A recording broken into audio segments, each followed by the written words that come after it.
सूत्रों से पता चला है कि आप 1.5 लाख से ज़्यादा महिलाओं और बेटियों को, देश की महिलाओं और बेटियों को इस विषय से जागरूक कर चुकी हैं। तो आपको बहुत सारे ऐसे संस्मरण मिले होंगे जो कहीं अच्छे भी होंगे, जो अच्छे नहीं भी होंगे। हम चाहेंगे कि हमारे दर्शकों को कोई ऐसा संस्मरण साझा करें जिससे वो और भी जागरूक हो सकें। जी सर, जैसा कि मैंने बताया 6 साल से मैं इस फील्ड में हूँ और मुझे बहुत तकलीफ़ होती है जब मैं स्कूल और कॉलेजों में जाती हूँ तो मैं देखती हूँ कि बहुत छोटी छोटी हमारी बच्चियाँ जो बहुत परेशान हैं। और वहीं पर मैं एक स्कूल में गई थी और मेरा एक सेशन होता है लगभग 45 मिनट का। उस 45 मिनट के सेशन में मैं महिलाओं को, बच्चियों को ये बताती हूँ कि किस तरह से वो कैंसर से बच सकते हैं, यूट्रस और ब्रेस्ट के कैंसर से, किस तरह वो अपने साफ़ सफाई का ध्यान रखें। तो जब मैं ये अपना सेशन कंप्लीट करके 2 मिनट बैठी और कुछ बच्चियों के मैं सवाल ले रही थी, तो उसी दौरान एक टीचर थी, अध्यापिका थी, वो अचानक आके मेरे गले लगी और बहुत ज़ोर ज़ोर से वो रोने लगी। तो 1 मिनट के लिए तो मेरे पास शब्द नहीं थे, मैं उनको क्या कहूँ। लेकिन थोड़ी देर बाद मैंने उनको चुप कराया और मैंने उनसे पूछा कि आप क्यों रो रहे हैं। तो उन्होंने मुझे बताया कि मैम 3 महीने पहले आप क्यों नहीं आए। तो मेरे जहन में बहुत सारे सवाल आने लग गए कि ऐसा क्यों बोल रहे हैं ये। फिर उनको तसल्ली से बिठा के मैंने पूछा कि मैम आप मुझे थोड़ा सा तसल्ली से बताएं कि विस्तार से मुझे आप बताएं कि क्यों आप ऐसा बोल रहे हैं। तो उन्होंने मुझे बोला कि मैम 3 महीने पहले मेरी 11th क्लास में पढ़ने वाली बेटी की डेथ हो गई यूट्रस कैंसर से। Oh my God. तो मेरे लिए ये मतलब कुछ ऐसा था, क्योंकि मेरी बेटी भी उसी उम्र की है।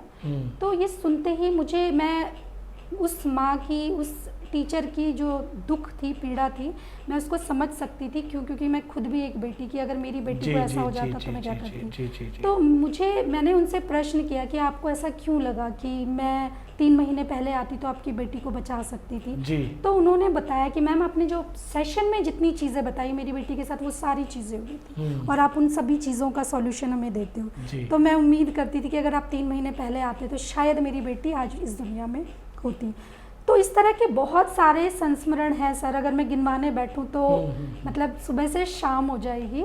लेकिन बहुत दुखद फील करती हूँ मैं, बहुत दुख लगता है मुझे कि आज भी हमारे समाज में महिलाओं की क्या स्थिति है, कि महिलाओं के स्वास्थ्य को लेकर खुद महिला ही अपने स्वास्थ्य पर ध्यान नहीं देती तो बाकी लोग और ध्यान क्या देंगे। और जो मैं देख रही हूँ कि यूट्रस कैंसर और ब्रेस्ट कैंसर जिस तरह से फैलता जा रहा है सर, आने वाले टाइम में आप ये मान के चलिए कि आधी आबादी महिलाओं की है। और क्या होने वाला है आप 10 साल बाद देखिएगा कि कुछ और ही माजरा होगा जो बहुत दुखद होगा। आपने जैसे कि संस्मरण बताया, जो आपसे बातचीत हमारी हो रही है उससे ऐसा भी लगता है कि आप एक बहुत बड़ी संख्या है हमारे देश की।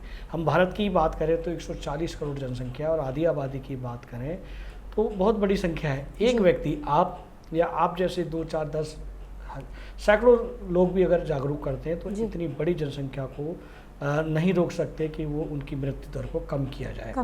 आप सरकार से या सरकार की एजेंसियों से क्या अपील करनी चाहेंगी कि इस समस्या को रोका जाए या ठहराया जाए या ख़त्म किया जाए? जी,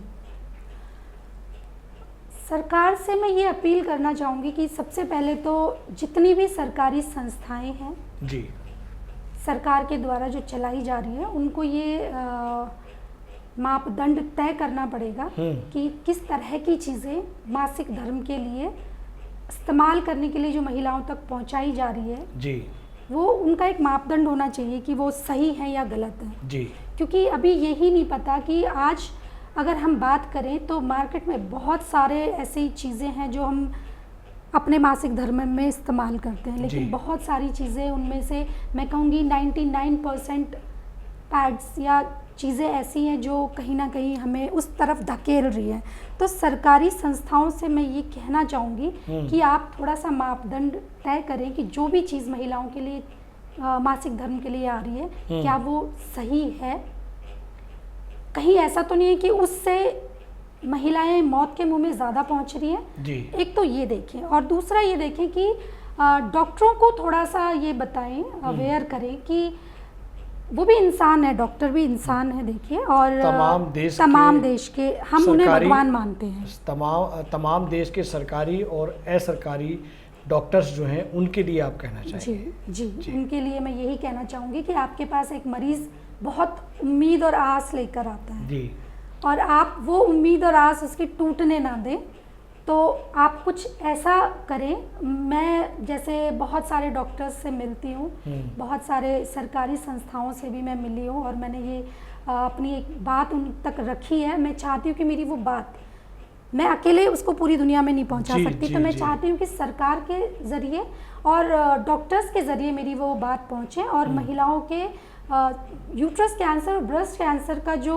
रेशो है उसको कम किया जा सके, जिसमें मैं लगी हुई हूँ, और मैं ये चाहूँगी कि वो मेरा साथ दें ताकि हम इस दर को कम कर सकें। बहुत अच्छी, बहुत। अगर आप ये वीडियो YouTube पर देख रहे हैं तो हमारे चैनल को सब्सक्राइब करें और बेल आइकन को दबाना ना भूलें। अगर आप Facebook पर ये वीडियो देख रहे हैं तो हमारे पेज को लाइक करें।